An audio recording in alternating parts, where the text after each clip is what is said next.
మట్టే కదా ఏం చేసుకుంటారని అనుకుంటే పొరపాటే. మట్టితో కోట్ల రూపాయల్లో వ్యాపారం జరుగుతుంది అనటంలో ఏమాత్రం అతిశయోక్తి లేదు.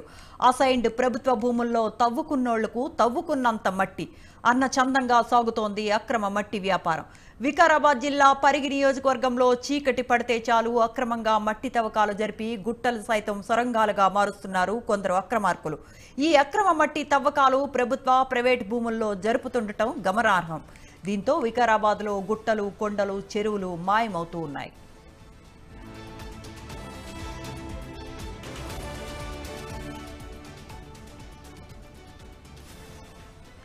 ఈ మట్టిని నిబంధనలకు విరుద్ధంగా ఇతర ప్రాంతాలకు తరలిస్తూ ఒక్కో ట్రిప్పుకు 3,000 నుంచి 5,000 వరకు వసూలు చేస్తూ ప్రభుత్వ ఆదాయానికి గండి కొడుతున్నారు కొందరు అక్రమార్కులు. అయితే ఈ మట్టిని ఇష్టారాజ్యంగా తరలిస్తున్నా అధికారులు మాత్రం చూసి చూడనట్లు వ్యవహరిస్తున్నారు. అధికారం తమ చేతుల్లోనే ఉందనే ధీమాతో ఇష్టారాజ్యంగా అక్రమ మట్టి వ్యాపారాన్ని సాగిస్తున్నారు. ఇక పలువురు వ్యాపారులు 4-5 ఎకరాలకు నామకే వాస్తేగా అనుమతి పొంది 100 ఎకరాల్లో మట్టి తవ్వకాలు జరుపుతున్నారు.